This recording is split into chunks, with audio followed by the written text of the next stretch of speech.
sehingga iman kami semakin diteguhkan, sehingga kami dapat terus kuat berjalan bersama dengan Engkau.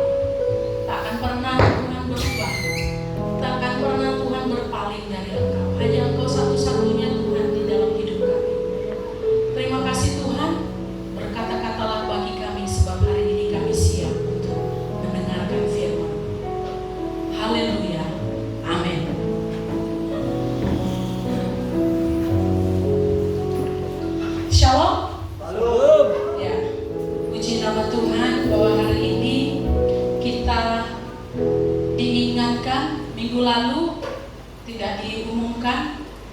sudah ingat tapi lupa mengumumkannya bahwa hari ini tengah minggu kita ada ibadah kenaikan Tuhan Yesus ke surga.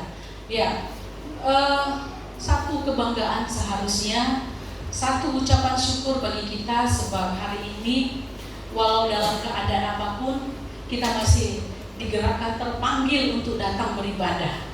Tadi doanya Ibu Lena ya, saya bersyukur sekali kita ya diingatkan bahwa ini sesuatu yang penting. Ini bukan hal yang biasa. Orang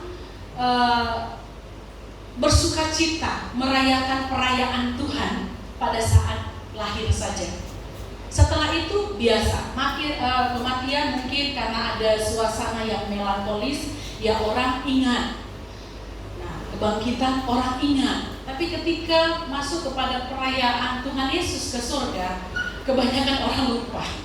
Ya, dan ini dianggap sesuatu yang biasa. Tapi saya mau katakan Bapak Ibu, kalau Tuhan tidak naik ke surga, Dia nggak kembali ke sana, kita nggak punya harapan, nggak punya jaminan berhenti sampai di situ. Justru karena Tuhan naik ke atas, maka ya Dia membuktikan bahwa Dia adalah Allah penguasa langit dan bumi. Dia adalah Tuhan. Dia nggak hanya Tuhan bagi bumi di dunia ini, tapi Dia adalah Tuhan atas langit dan bumi. Dia pencipta segalanya. Nah, Bapak Ibu, bersyukurlah kita hari ini boleh datang beribadah kepada Tuhan. Ini bukan karena ya dorongan diri kita semata, dan saya percaya Tuhanlah yang menggerakkan seluruh anggota tubuh kita untuk berangkat dan bersama-sama beribadah kepada Tuhan. Amin.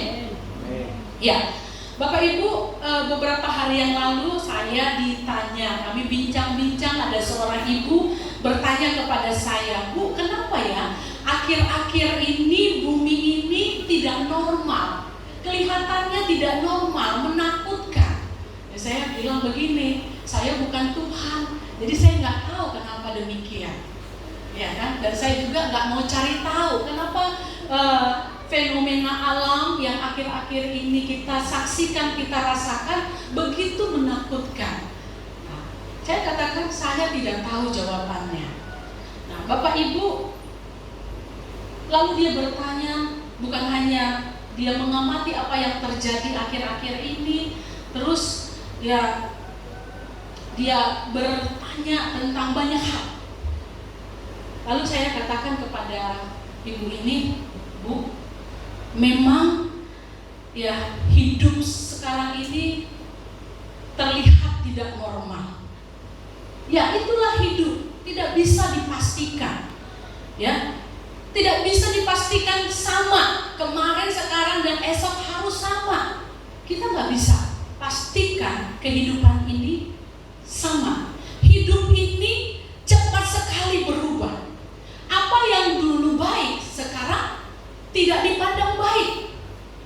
Contohnya saya katakan, kalau dulu orang ya ada slogan yang mengatakan bersatu kita teguh, bercerai kita runtuh. Tapi sekarang ini nggak begitu lagi, slogan ini nggak berlaku. Ya, bersatu kita runtuh, bercerai kita teguh, kokoh, tetap bisa sehat hidup, iya kan? Makanya sekarang ada salam corona, nggak ada lagi salam-salam jabatan tangan. Dunia berubah, kita nggak bisa pastikan itu akan berjalan sama seperti yang dulu-dulu.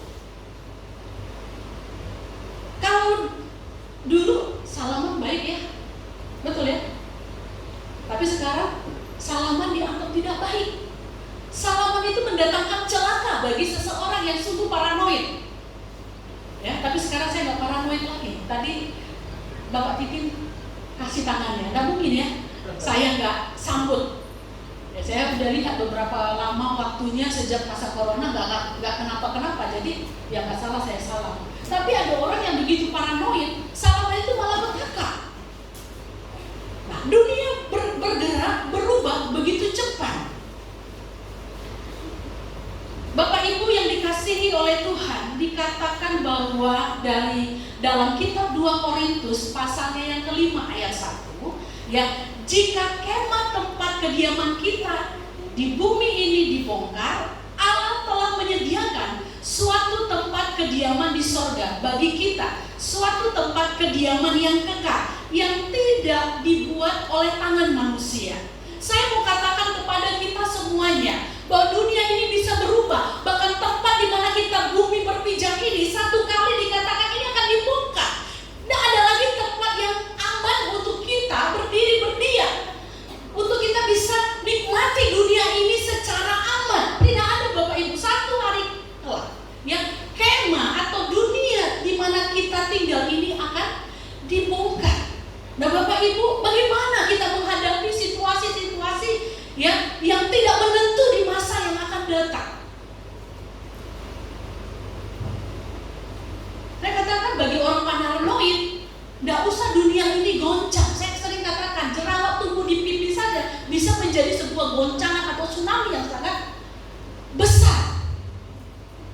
Kita nggak bisa pastikan bahwa dunia ini akan sama seperti yang kita harapkan. Ya, kemarin, sekarang, dan yang akan datang. Yang tidak berubah hanya Tuhan Yesus. Tapi dunia ini bergerak kepada perubahan. Dan perubahan itu ya bisa mengenakan, bisa juga tidak mengenakan.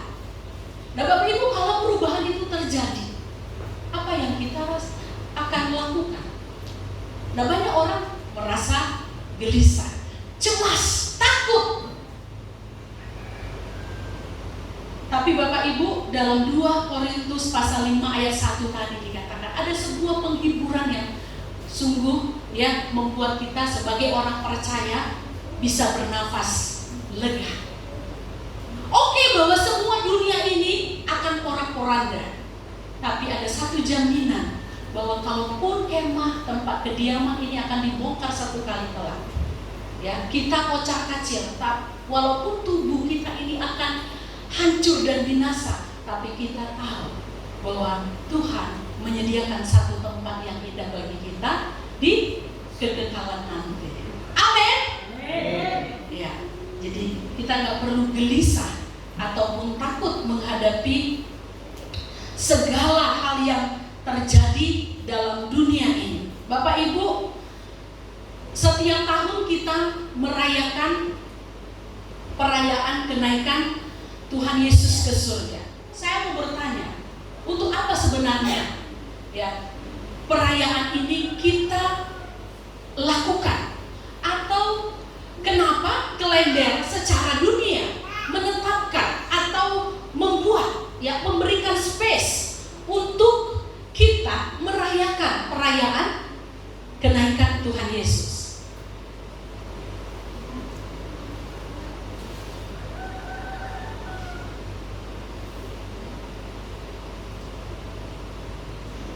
Bapak Ibu, selain hal ini penting ya bagi keselamatan kita, tapi Bapak Ibu, ini membuktikan bahwa ya dunia mengakui, walaupun ya secara teori ya dunia mengakui dan menetapkan dan memberi ruang kepada orang yang percaya untuk ya memperingati, mendeklarasikan kepada dunia bahwa Tuhan itu adalah Raja segala raja, Tuhan segala Tuhan. Dia yang menguasai langit dan bumi.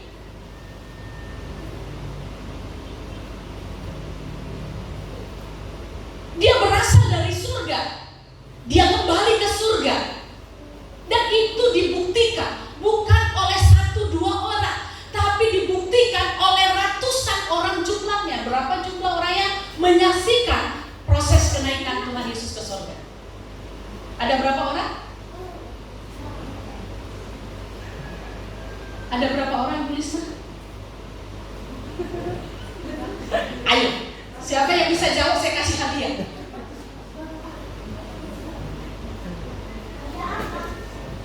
Ada kira-kira berapa? 120 orang. Udah cukup nggak? Di dalam hukum untuk membuktikan bahwa ini benar atau tidak, itu harus ada saksinya. Setidaknya lebih dari satu saksi ya. Ya, nggak usah 50% satu saksi. Ini sudah banyak Bapak Ibu menyaksikan kenaikan Tuhan Yesus. Ini sebagai sebuah sarana mendeklarasikan kepada dunia bahwa Yesus itu adalah penguasa langit dan bumi. Dia adalah Tuhan. Maka sangat disayangkan kalau kita pada waktu ini di mana dunia telah memberikan ruang untuk kita beribadah bersyukur kepada Tuhan, kita tidak manfaatkan sebaik-baiknya. Sebab setiap kali kita memperingati kenaikan Tuhan Yesus ke surga, kita diingatkan bahwa ada harapan dalam hidupmu. Ada harapan bagi hidup kita di kekekalan nanti. Hidup kita ini gak hanya di dunia. Di dunia ini hanya sementara. Makanya yang diberikan kepada kita selama di dunia itu kemah. Kemah itu kan tempat atau rumah sementara. Gak ada orang ya membuat kemah ditinggali selama-lamanya. Gak ada. Kemah itu diperuntukkan untuk satu waktu yang sempit, yang kecil, bukan long term, tapi short term, ya, dalam waktu yang singkat. Nah, di dunia ini perjalanan kita sementara. Itu sebabnya Tuhan mempersiapkan satu kehidupan yang long term tanpa ada batas waktu. Kita akan berada dalam kekekalan selama-lamanya, dan Tuhan memperhatikan hal itu. Nah, Bapak Ibu, ketika kita rayakan kenaikan Tuhan Yesus ke sorga, ini sebuah momen bagi kita seharusnya kembali ya mengucap syukur di hadapan Tuhan untuk jaminan yang telah Dia persiapkan jauh sebelumnya, supaya kita berada bersama Dia dalam kekekalan. Saudara yang dikasihi oleh Tuhan, hari ini saya mau sampaikan kepada kita firman Tuhan dalam kitab Yohanes pasalnya yang ke-14. Di sana Lembaga Alkitab Indonesia memberikan judul Rumah Bapa. Tapi hari ini saya mengangkat tema dari bagian ini adalah jangan gelisah hatimu. Baik. Minta tolong satu orang yang suaranya besar, Ibu Siska, bacakan dengan suara yang sangat keras. Kita akan menyimaknya di layar atau di Alkitab yang kita punya. Silakan. Pasal 14 ayat 1 sampai ayatnya ke-14. Demikian firman Tuhan. Janganlah gelisah hatimu, percayalah kepada Allah, percayalah juga kepadaku. Di rumah Bapakku banyak tempat tinggal. Jika tidak demikian, tentu aku mengatakannya kepadamu. Sebab aku pergi ke situ untuk menyediakan tempat bagimu. Dan apabila aku telah pergi ke situ dan telah menyediakan tempat bagimu, aku akan datang kembali dan membawa kamu ke tempatku, supaya di tempat di mana aku berada, kamu pun berada. Dan kemana aku pergi, kamu tahu jalan ke situ. Kata Thomas kepadanya, Tuhan, kami tidak tahu kemana engkau pergi. Jadi bagaimana kami tahu jalan ke situ? Kata Yesus kepadanya, Akulah jalan dan kebenaran dan hidup. Tidak ada seorang pun yang datang kepada Bapa kalau tidak melalui aku. Sekiranya kamu mengenal aku, pasti kamu juga mengenal Bapakku. Sekarang ini kamu mengenal Dia dan kamu telah melihat Dia. Kata Filipus kepadanya, Tuhan, tunjukkanlah Bapa itu kepada kami. Itu sudah cukup bagi kami. Kata Yesus kepadanya, telah sekian lama aku bersama-sama kamu, Filipus. Namun engkau tidak mengenal aku. Barang siapa telah melihat aku, ia telah melihat Bapa. Bagaimana engkau berkata, tunjukkanlah Bapa itu kepada kami? Tidak percayakah engkau bahwa aku di dalam Bapa dan Bapa di dalam aku? Apa yang aku katakan kepadamu tidak aku katakan dari diriku sendiri, tetapi Bapa yang diam di dalam aku, Dialah yang melakukan pekerjaannya. Percayalah kepadaku bahwa aku di dalam Bapa dan Bapa di dalam aku. Atau setidak-tidaknya percayalah karena pekerjaan-pekerjaan itu sendiri. Aku berkata kepadamu, sesungguhnya barang siapa percaya kepadaku, Ia akan melakukan juga pekerjaan-pekerjaan yang aku lakukan, bahkan pekerjaan-pekerjaan yang lebih besar daripada itu, sebab aku pergi kepada Bapa. Dan apa juga yang kamu minta dalam namaku, aku akan melakukannya, supaya Bapa dipermuliakan di dalam Anak. Jika kamu meminta sesuatu kepadaku dalam namaku, aku akan melakukannya. Amin. Amin. Puji nama Tuhan. Nah, Bapak Ibu, saya percaya bahwa setiap kita pernah dilanda perasaan gelisah.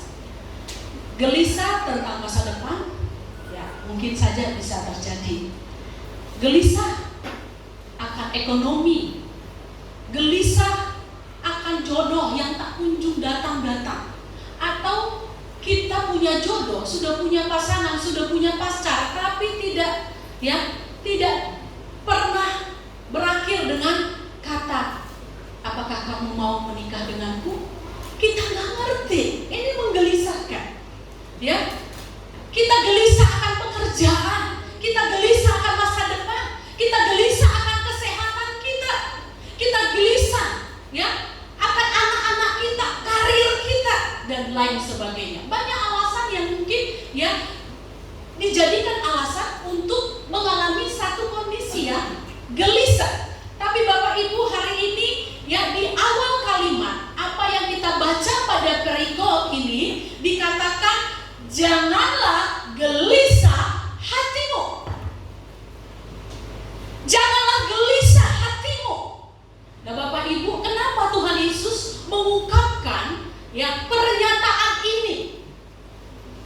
Janganlah gelisah hatimu. Nah, kalau kita lihat kembali ke belakang, mundur sebentar ke belakang, pada pasalnya yang ke-13 dan juga pasalnya ke-12, di sana menjadi ya latar belakang kenapa Tuhan Yesus ini sampai mengungkapkan pernyataan yang demikian, atau bisa juga dikatakan sebuah seruan kepada murid-murid. Pada saat itu murid-murid berkumpul dan Tuhan Yesus mengungkapkan sebuah pernyataan yang bagi orang yang mendengarnya, dalam hal ini murid-murid, itu sesuatu yang tidak mengenakan.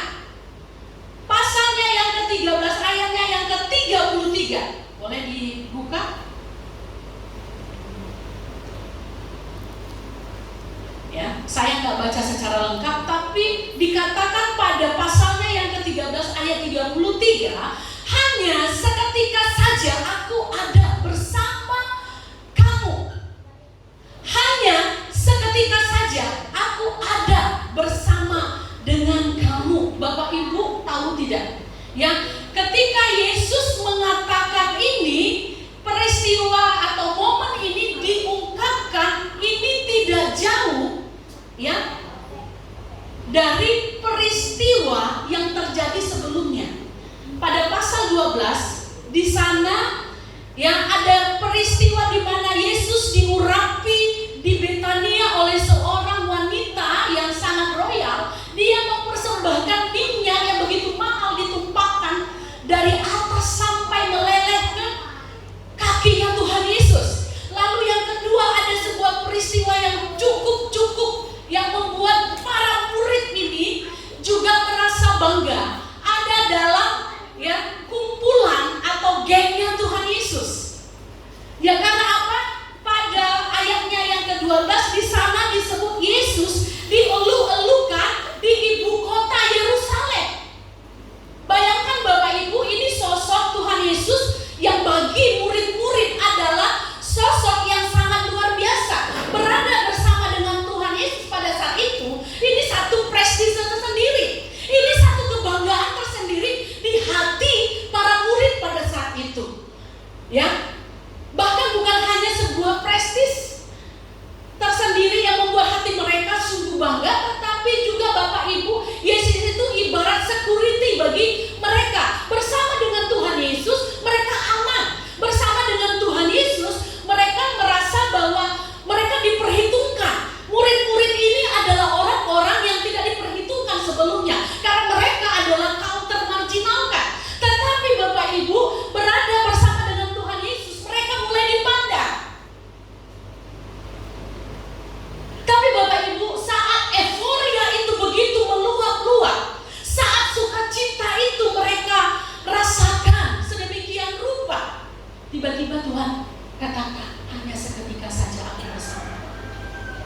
Ngeri nggak? Ya, perasaan hati ya di dalam hati para murid itu berkecamuk. Mereka punya harapan yang sangat besar. Kalau kita lihat ya Kisah Para Rasul 1 ayatnya yang ke-6, seketika sebelum Tuhan terangkat, sampai-sampai murid-murid itu bilang sama Tuhan Yesus, Tuhan mau Engkau menegakkan kerajaan bagi Israel. Sebelum Engkau pergi, tegakkan dulu. Karena apa Bapak Ibu? Ya, mereka punya harapan. Bangsa Israel itu sudah tidak lagi seperti dulu mereka dipandang oleh bangsa-bangsa yang lain.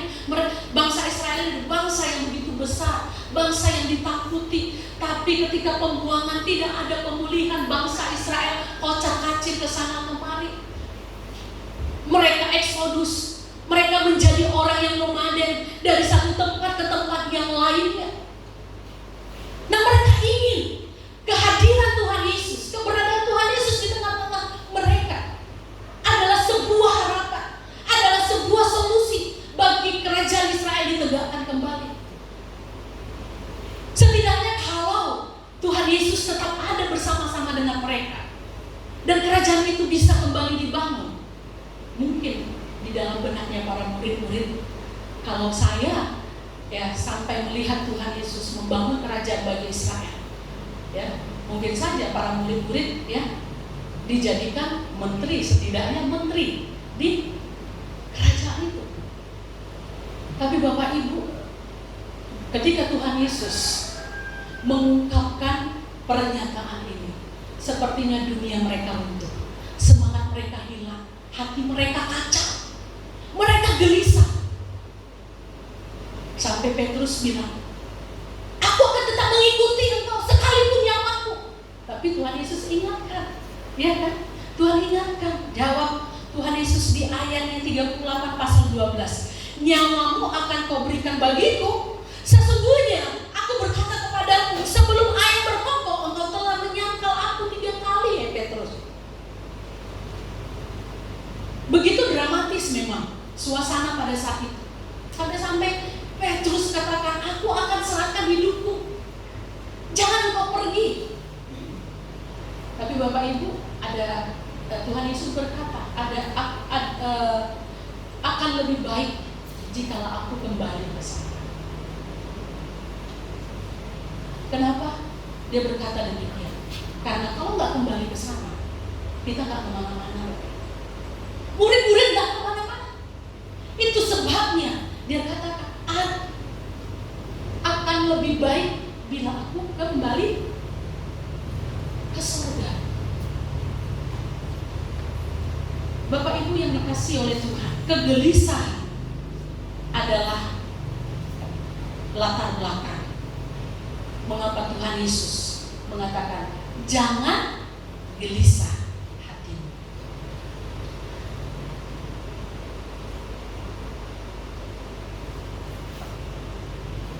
Bapak Ibu, gelisah adalah sebuah reaksi psikologis akan sesuatu yang bertolak belakang dengan apa yang diharapkan.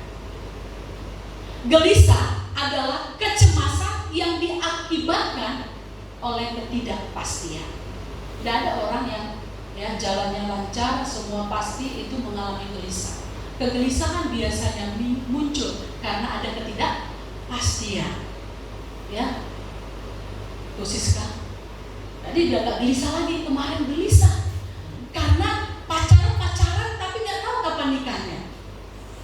Will you marry me? Nggak ada ungkapan gelisah sampai akhirnya ya, wah, aku mau menikah sama kamu bulan 11 pasti.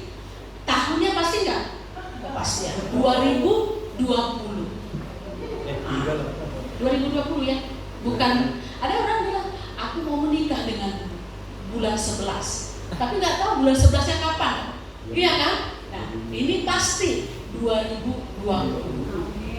Kalau sudah pasti nggak akan ada kegelisahan, ya kan? Yang ada adalah apa? Persiapan, semangat mempersiapkan. Nah, Bapak Ibu yang dikasihi oleh Tuhan, jangan gelisah. Kenapa kita jangan gelisah? Kan itu ya. Jangan gelisah. Kenapa jangan gelisah? Apa dasarnya saya tidak boleh gelisah? Nah, itu pertanyaannya. Tuhan Yesus suruh saya jangan gelisah. Sekarang apa dasarnya? Kita harus percaya ajakan Tuhan, jangan gelisah. Nah, saya menemukan dari perikop ini ada 4 alasan ya sebagai dasar bagi kita. Jangan gelisah. Sekalipun kita melihat sebuah situasi yang tidak menentu di hadapan kita, tapi Tuhan katakan, jangan gelisah. Murid-murid, dia sudah membayangkan bagaimana jadinya kalau Tuhan Yesus sempat pergi. Apalagi dikatakan ke tempat aku pergi, kau tidak tahu. Ini murid-murid dilanda rasa gelisah yang sangat-sangat hebat pada saat itu.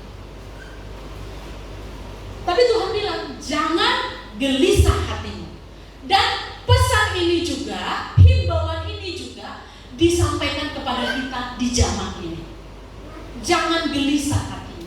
Mungkin konteks kegelisahan kita berbeda-beda. Murid-murid gelisah akan kepergian guru yang mereka sangat-sangat sanjung banggakan.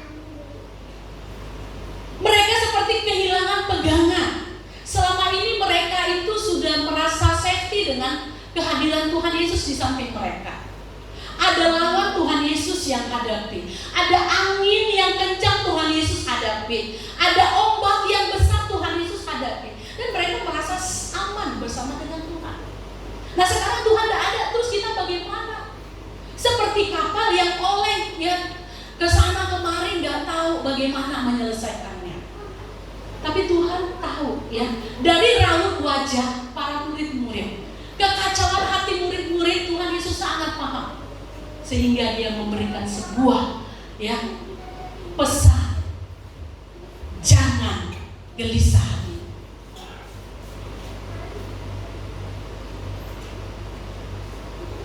Saya akan sampaikan kenapa kita tidak boleh gelisah. Nah, yang pertama Bapak Ibu, berkenaan dengan sosok yang mengungkapkan jangan gelisah hati. Siapa dia? Ya, berkenaan dengan sosok yang mengungkapkan siapa? Ya, sosok yang mengajak ini bukanlah orang biasa. Kalau yang mengajak ini bukan yang kompeten, mungkin kita patut ragukan. Tapi yang mengajak ini adalah Tuhan Yesus sendiri, Allah sendiri.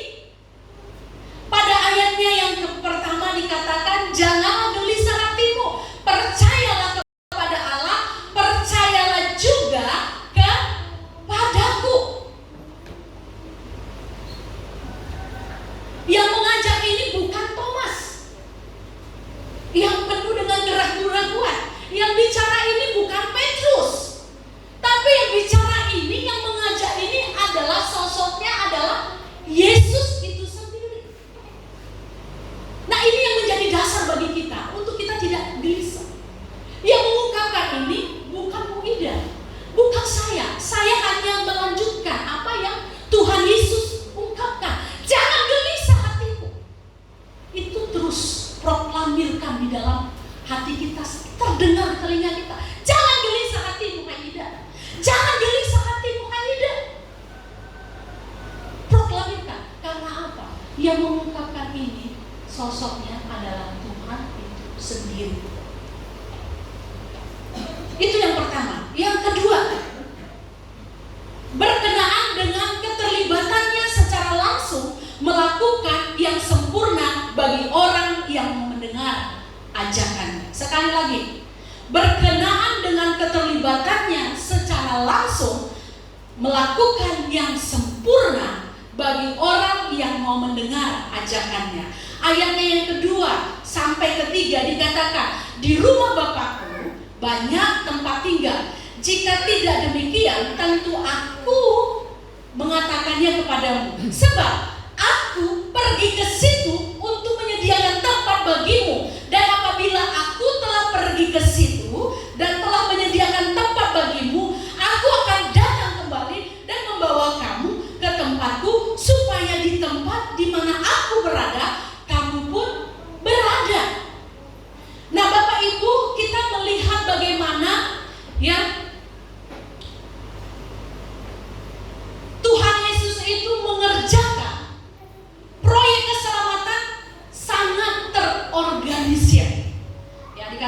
Dia datang, dia mati, dia bangkit.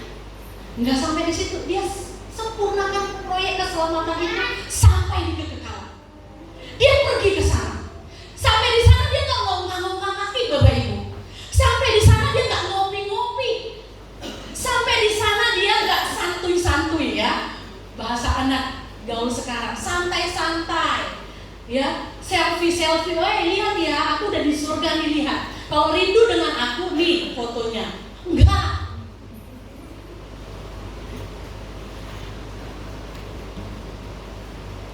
Tuhan di sana nggak sibuk update status. Aku hari ini sedang duduk ya, aku hari ini sedang tidur ya, ngasih tahu sama umatnya di bumi ini. Enggak. Di sana ngapain Tuhan? Dia mempersiapkan. Dia tetap kerja untuk kita. Ya, dia mempersiapkan itu tadi bilang, bukan saya yang bilang. Tapi firman Tuhan katakan, sebab aku pergi ke situ untuk menyediakan tempat bagimu. Menyediakan ini kata kerja, Bapak Ibu. Dan apabila aku telah pergi ke situ dan telah menyediakan tempat bagimu, nanti aku setelah kubuat nanti tempat bagimu, ya aku datang lagi jemput. Menjemput kita loh. Dia seperti supir bagi kita. Dia jemput kita. Keren gak? Tuhan sendiri yang datang, bukan kita yang datang. Kita gak usah capek-capek. Dia yang datang langsung jemput kita. Dia pakai mobil pribadi yang sangat luar biasa untuk kita mempelainya. Kebayang gak? Indahnya. Saya ketika mempersiapkan firman ini, saya berhalu. Ya, halu yang pasti. Ya, berimajinasi. Waduh, saya dijemput oleh Tuhan loh. Bukan dijemput oleh manusia, dijemput sama Tuhan. Mungkin kalau kita bayangkan tuh ya, bukan karpet merah lagi, nggak tahu karpet apa yang Tuhan kasih sama kita untuk menjemput kita. Nggak pakai mobil termahal merek dunia buat.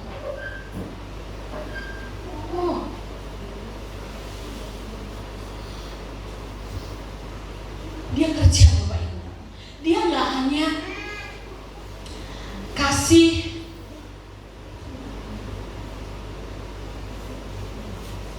semacam semangat yang penuh ilusi atau penghiburan semu. Jangan gelisah hatimu. Dia bukan hanya kasih semangat yang penuh ilusi atau penghiburan yang semu. Kadang-kadang ada orang yang semangat hanya kata-kata, tapi nggak berbuat apa-apa. Tuhan Yesus itu dia kasih pesan sama kita, jangan gelisah hatimu. Tapi pada saat dia katakan jangan gelisah hatimu, dia nggak diam. Dia melakukan sesuatu untuk kita. Dia mempersiapkan sesuatu untuk kita tanpa kita sadari, tanpa kita tahu, tanpa kita ingat-ingat, tanpa kita lihat. Dia mengerjakan bagi kita tiap hari sampai nanti waktunya tiba. Sampai rumah kediaman kita itu selesai, dia sendiri yang datang jemput kita. Amin. Dia bekerja. Dia nggak hanya natu. Apa natu? No action atau only. Ya, bilang orang jangan gelisah gampang, tapi untuk membuat dia tidak terus ada di dalam rasa gelisah, ini yang tidak gampang. Kadang kita hanya bisa bilang jangan gelisah, tapi kita nggak bisa kasih dia jalan keluar. Tapi Tuhan bilang jangan gelisah, karena dia bersama-sama dengan kita bekerja sampai hari ini. Haleluya. Itu yang membuat saya punya dasar untuk mengatakan dalam diri saya sendiri, jangan gelisah hatimu, karena sampai hari ini Tuhan bekerja bagi kita. Amin. Ya, konteksnya nggak selalu harus ke surga nanti, tapi di dunia ini pun, ketika kita ada di dalam situasi yang berat, jangan gelisah hatimu, karena Allah turut bekerja di dalam hidup kita. Ya, Roma 8 ayat 28 apa dikatakan di sana? Sesungguhnya Allah turut bekerja dalam segala sesuatu untuk mendatangkan kebaikan. Allah turut bekerja, Bapak Ibu. Catat baik-baik, Allah turut bekerja sampai hari ini dalam segala sesuatu. Bukan bicara tentang kekekalan saja, tapi bicara hari ini juga. Allah turut bekerja dalam segala sesuatu. Jadi jangan gelisah hati. Allah turut bekerja di dalam persoalanmu. Allah turut bekerja di dalam kesusahanmu. Allah turut bekerja di dalam masa depanmu, pekerjaanmu dan lain sebagainya. Allah turut bekerja. Yang ketiga,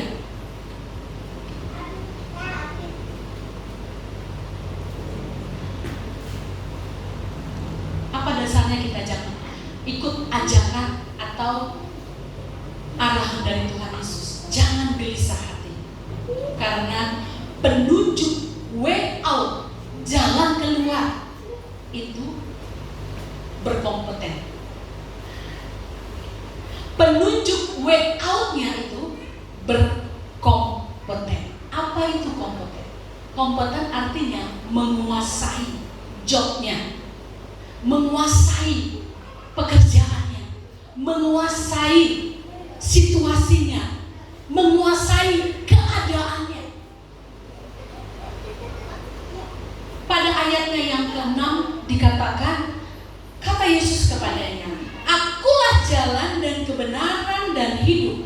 Tidak ada seorang pun yang datang kepada Bapa kalau tidak melalui Aku." Bapak Ibu, ketika Tuhan Yesus mengungkapkan kata ini atau kalimat ini, dia mengungkapkan tanpa ragu-ragu. Dia mengungkapkan tanpa ragu-ragu. Dia mengungkapkan dengan sangat lugas, dengan sangat tegas. Akulah. Dia tidak bilang mudah-mudahan. Kalau mudah-mudahan, insya Allah itu ada terkesan ragu-ragu. Bapak Ibu yang dikasih oleh Tuhan, coba kita ingat-ingat orang yang paling mulia yang pernah ada di muka bumi ini, katakanlah dia tokoh-tokoh agama. Kristen mungkin Yesus, bukan mungkin, Kristen Yesus, Islam Muhammad, Buddha siapa Pak? Siddhartha. Hindu?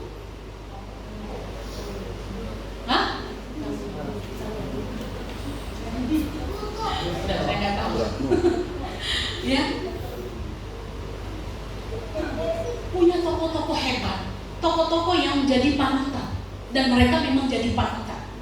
Tapi Bapak Ibu, coba ingat-ingat, siapa di antara mereka yang berani mengungkapkan akulah jalan? Tidak ada Bapak Ibu, tidak ada. Coba baca nanti, tidak ada yang berani. Mereka hanya memberi pesan, ikutlah aku. Mudah-mudahan kalau engkau mengikut aku, engkau selamat. Tapi Yesus dengan lugas dan tegas dia katakan, akulah jalan. Akulah jalan. Tidak ada keraguan-raguan di situ.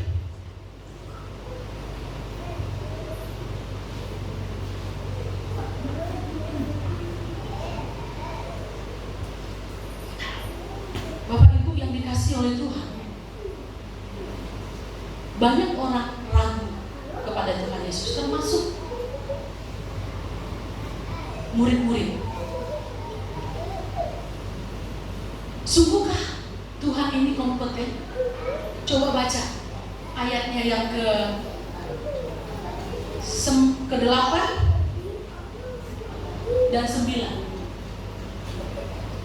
Kata Filipus kepadanya, Tuhan, ini udah panggil Yesus Tuhan, tunjukkanlah Bapa itu kepada kami, itu sudah cukup bagi kami. Lalu dengan sangat-sangat heran, Yesus memberi jawab, telah sekian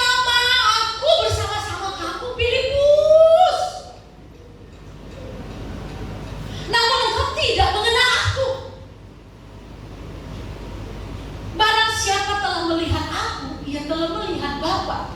Bagaimana engkau berkata, tunjukkanlah Bapa itu kepada kami? Bapak Ibu, murid-murid meragukan kompetensinya Tuhan sendiri.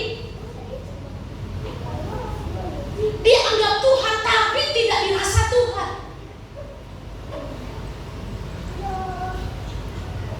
Banyak begini nih, anak-anak Tuhan, orang-orang katanya orang-orang percaya, ragu dengan Tuhan, hanya anggapan Tuhan, hanya perkataan Tuhan, tapi rasa di dalam hati, jiwa raganya tidak menunjukkan bahwa dia sungguh-sungguh percaya bahwa Yesus itu punya kompetensi di luar batas kompetensi dunia ini.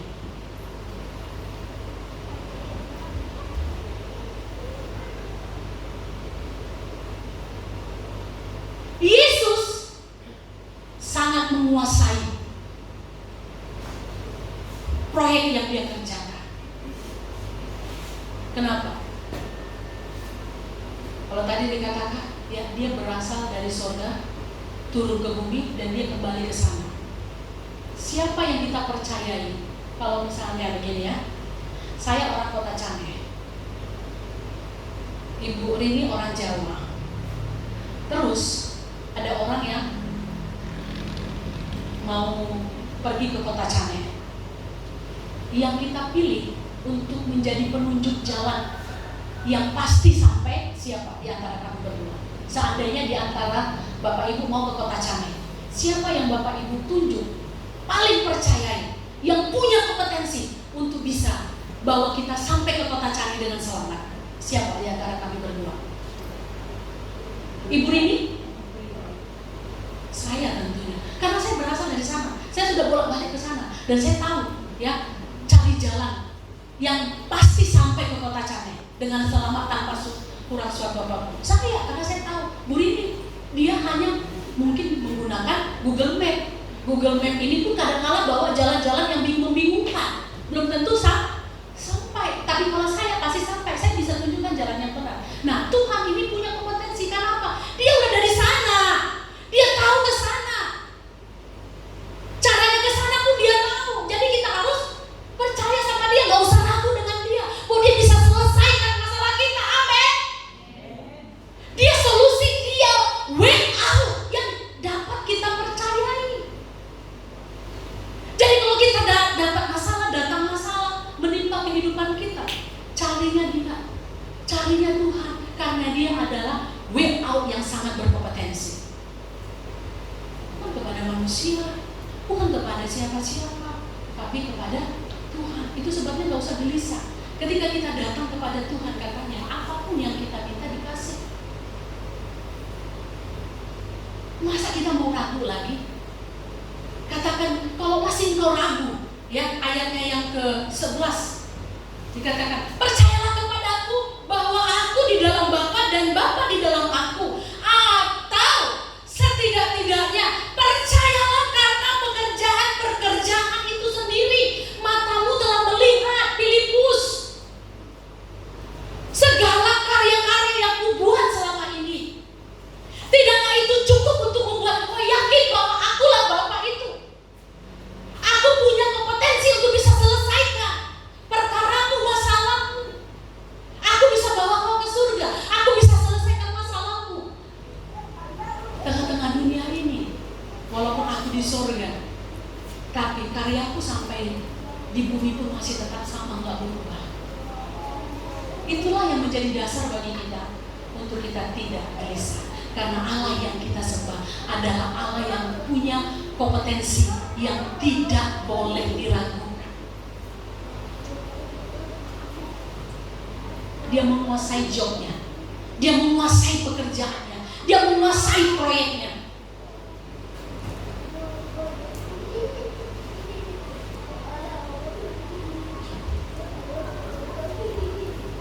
Ini keras loh Bapak Ibu. Apa yang dikatakan oleh Tuhan Yesus keras sekali. Kemana aja lo selama ini udah sama-sama dengan gua, masih juga gak ngerti-ngerti ya. Kalau saya itu udah tak jitak kepalanya. Murid-murid 3,5 tahun apapun bersama-sama. Makan, minum, tidur, kok gak ngerti, kok gak bisa lihat, kok masih ragu.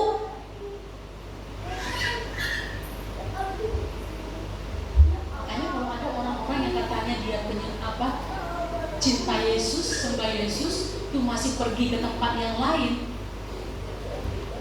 Ini pernyataan Tuhan Yesus ini. Itu perlu dipertanyakan. Kemana aja lo? Selama ini lo ibadah, kok gak ngerti-ngerti, kok gak kenal-kenal Tuhan yang besar ini yang lo sembah selama ini.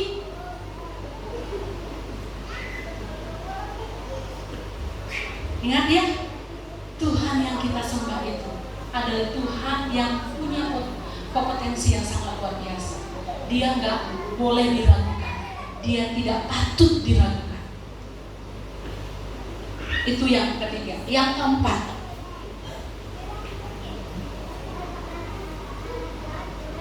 kenapa kita gak boleh gelisah? Karena pernyataan Tuhan Yesus, janganlah gelisah hatimu, ini digaransi dengan stempel yang kuat. Digaransi dengan stempel yang amat sangat kuat.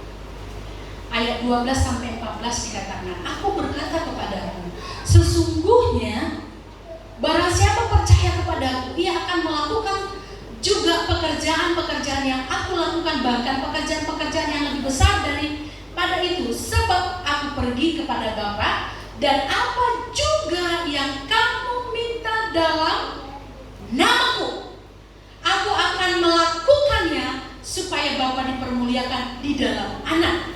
Jika kamu meminta sesuatu kepadaku dalam namaku, aku akan melakukannya. Nah, itu ada 2 kali ya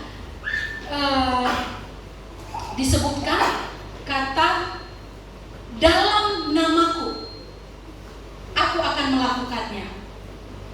Meminta sesuatu kepadaku dalam namaku, aku akan melakukannya. Ini Bapak Ibu garansi yang saya maksud. Ya, digaransi dengan stempel yang kuat, yaitu stempel nama Yesus. Ya, distempel dalam nama Yesus. Di dalam nama Yesus dikatakan bertekuk lutut segala kuasa, baik di langit maupun di bumi. Setan dan apapun yang ada itu akan ketakutan. Bapak Ibu, Filipi 2 ayat 9-11. Mari kita buka.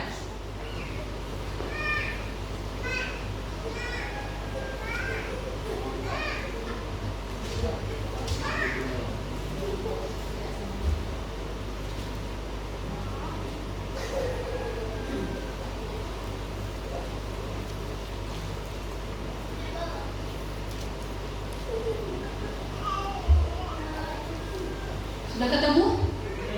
Baik, kita akan baca bersama-sama 1, 2, 3 ya.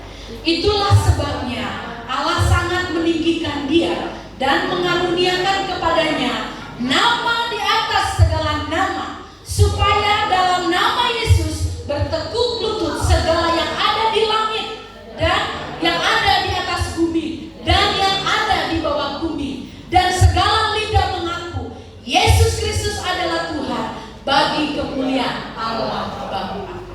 Di situ ada kata Tuhan Yesus memberikan nama di atas segala nama, dan nama yang ajaib itu adalah Yesus Kristus namanya.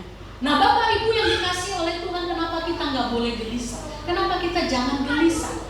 Karena kita punya andalan yang sangat luar biasa, dan di dalam nama itu ya adalah nama atau stempel yang punya kata atau ya sebutan Yesus Kristus. Di dalam Yesus Kristus, di dalam nama Yesus Kristus, di sana segala hal yang terjadi dalam hidup kita diselesaikan. Ketika punya masalah, dalam nama Yesus segala masalahku dapat kulalui, dapat kuhadapi. Di dalam nama Yesus segala penyakit hilanglah. segala perkara dapat kutanggung di dalam Dia, di dalam namanya yang berkuasa, ya, menolong kita, mengangkat kita dari segala kegelisahan yang kita alami. Bapak Ibu, kemarin itu kita sempat khawatir, kami keluarga sempat khawatir melihat kondisi Ibu Evi karena beritanya sudah menakutkan. Tapi kita gak berhenti berdoa. Ada beberapa kali berdoa bersama dengan pelayan-pelayan berdoa, saya sendiri berdoa, ya. Lalu ada hamba Tuhan pas datang hari Minggu kita berdoa. Kita berdoa di dalam nama Tuhan Yesus. Saya percaya nama yang sama yang berkuasa 2000 tahun yang lalu itu sama juga, ya, sama juga kuasanya sampai hari ini. Ketika kita menyebut nama Tuhan Yesus di tengah-tengah kegelisahan yang kita sedang hadapi, maka nama itu akan memberikan solusi dan jawaban bagi kita. Amin.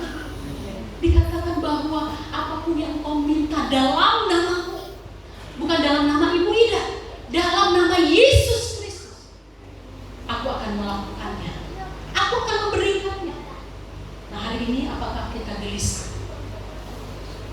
Kalau engkau dalam kegelisahan, panggil nama Yesus, sebut nama Yesus, materaikan dalam nama Yesus, sebab ada garansi, ya, yang tidak dapat ditolak. Garansi itu adalah Yesus itu sendiri.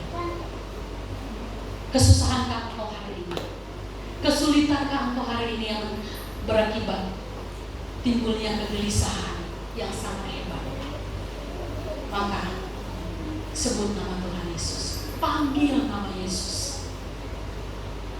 Dalam kesendirian dikatakan, panggil nama Yesus, sebab di dalam namanya dikatakan bertekuk lutut, bukan hanya setan, masalah semua sakit penyakitmu selesai dalam nama Yesus. Amin. Saya kemarin di Ibu Evi waktu dibilang ini nggak apa-apa, masih bisa, ya. Kami nggak bilang nggak ada harapan, ada harapan. Jadi cukup dengan dioleskan dengan apa? Dengan salep saja. Itu kayak gunung api meletus, bolong ke dalamnya, saya nggak sanggup melihatnya, ya. Tapi oleh nama yang kita serukan terus menerus, banyak orang berseru, akhirnya Tuhan, ya, sungguh tunjukkan jalannya. Bisa bernafas lega, syukurlah. Tadi mungkin udah pening, ya udah gelisah, aduh, apakah panjang umurku, belum lagi dapat cerita dari Bu Riki, ya, ujung-ujungnya amputasi, masih mending, amputasi masih hidup, ya kan, walau hilang sebelah kaki. Tapi Ibu Huta Barat memberikan kesaksian yang begini ini mati, waduh, makin kacau. Saya pun ikut kacau, waduh, kalau nggak ada lagi Mama Sikela, bagaimana nanti anak-anaknya, ya kan, berkecamuk, gelisah. Tapi jangan gelisah hatimu, kata firman Tuhan hari ini. Jangan gelisah hatimu, sebab ada 4 alasan tadi. Yang pertama apa? Berkenaan dengan sosok yang mengungkapkannya, siapa? Dia adalah Tuhan, ya. Lalu yang kedua, berkenaan dengan keterlibatannya secara langsung. Dia turut bekerja bersama dengan kita sampai hari ini. Ingat itu baik-baik. Dia nggak biarkan kita sendirian. Itu sebabnya ketika dia naik, dia cepat-cepat, ya, turunkan Roh Kudus supaya kita nggak sendirian, kita nggak yakin piatu, dia bersama dengan kita, menanggung segala kegelisahan kita. Yang ketiga, penunjuk way out-nya itu berkompeten, ya, berkompeten. Yang keempat, digaransi dengan stempel yang kuat, yaitu nama Yesus Kristus. Jadi kalau berdoa nanti, ya, dan doa ini kami naikkan di dalam nama Yesus Kristus yang berkuasa atas langit dan bumi. Amin. Nah, jangan nanti bilang Butima. Kalau Butima nggak berkuasa itu, karena ada orang saking nggak pernah berdoa, dia nggak tahu penutup doa itu amin.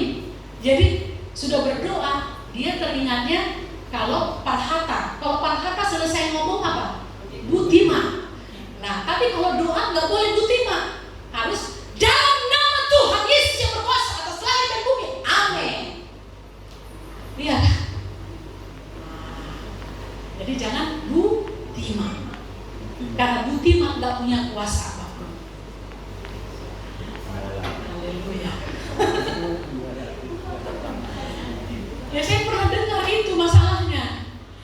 berhitir-hitir ibadah pertanian. Saking berhitir-hitir doa, penutup doa, dia nggak tahu lagi amin, tapi butima. Ya, jadi Bapak Ibu, mari kita gunakan, jangan sia-siakan ya nama itu. Nama itu sangat berkuasa. Ketika berjualan, ya dalam nama Tuhan Yesus, ya Bu Marbunnya, ketika mulai lapak, buka lapak, dalam nama Yesus semua jualan ini diberkati oleh Tuhan. Amin. Ketika mulai berjualan Ibu, dalam nama Yesus semua jualanku ini diberkati oleh Tuhan. Boleh nak jual kue hari ini, dalam nama Yesus. Belum lagi dibawa setengah sudah ludes. Ya kan? Jangan sia-siakan, sebut dalam nama Yesus, melangkah dalam nama Yesus. Mau tidur dalam nama Yesus, bangun tidur dalam nama Yesus.